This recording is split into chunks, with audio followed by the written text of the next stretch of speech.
Page 25, on top of Old Smoky. Now on page 24 they're talking about fifths. It's an interval of a fifth. I don't know if they've done intervals too much or not. Intervals, frankly, are fairly simple. It's the distance between two notes, right? So if any note, I can start on any note, I'm just going to pick a C. And I can go a fifth up or fifth down. I simply count to 5.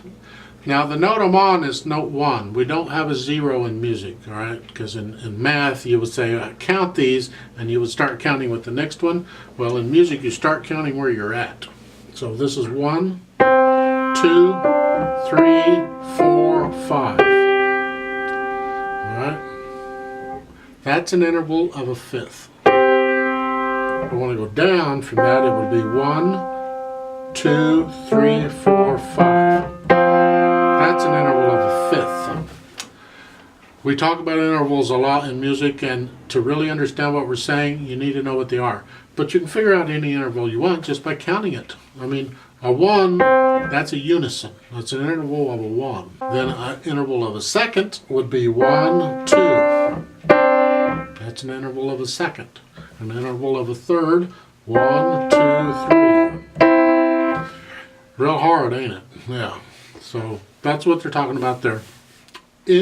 On top of Old Smoky, we have something new, and that's called a pickup measure. They're calling it an incomplete measure. It is. You see, music theory says you got to have stuff according just so. And in a 3/4 time, or whatever the time signature is, this is 3/4, that dictates that there should be 3 beats in a measure. All right? Every measure. Well, look at the first measure. It's got 1 beat in it. Wow. So what they do is they take the last measure to complete it. So if you look at the last measure, it's got a half note. That's 2 beats. So they take the last measure and the pickup measure and they put them together, and for a total of 3 counts. You'll see that all over the place. So it keeps the musicologist happy and all that, I suppose. So we're going to start, when we play this, we're going to start on beat 3 rather than beat 1. I'll talk a little more about that in a minute. What I want to talk about now is which hand is playing which note. This is interesting because you're reading the stems again. They tell you up there, stems up, stems down, blah, blah, blah. Okay, so at the beginning, the right hand's going to play that first C, and they say you use third finger. Okay. In fact, I think you're using third finger on just about most of it. Third finger, then the left hand plays the next C, then the right hand plays the E, then the left hand plays the G, and the left hand, so it's like they're taking turns, sort of. So carefully follow the stems of which note are played by which hand. Now there's a repeat sign. We're going to play this twice, and when I count us in, because it starts on the 3rd beat rather than 3 counts, I'm only going to give us 2 counts. I'm going to go ready, go, and then we start in. If it started on the 1st beat of a measure, I'd go 1, ready, go, and then we'd start in. We're going to do that here, so we're going to do that. So you're starting out, we're going to use middle finger throughout this whole thing. This ought to be interesting. You don't have to use middle finger. You can use index fingers if you want. You can practice, play it each time, use a different finger. It's fine. It's not important which finger you use. They're suggesting 3rd finger. All right. Because your hands are moving around so much, you got to look down to see what you're doing. But you got to look at the music to see what the notes are, and you don't want to mess up the rhythm.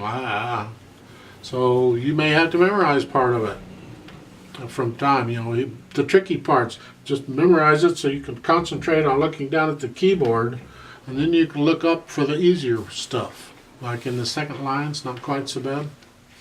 Now I do not know why the authors have chosen to do this, of alternating notes like this at this stage, other than maybe they're sadists and they hate everybody and they're just trying to make life rough on you. I don't know.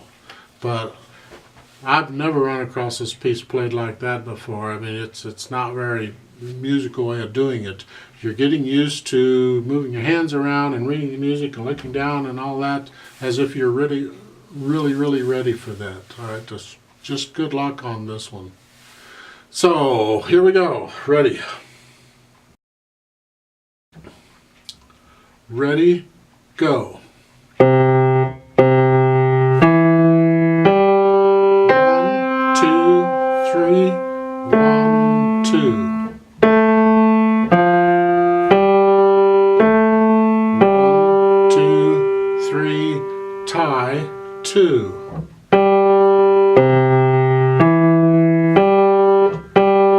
2, 3, 1, 2.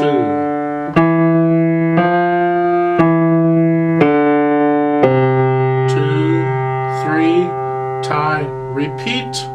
1, 2, 3, 1, 2.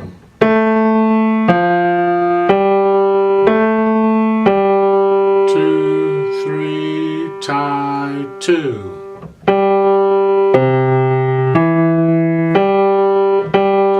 2, 3, 2.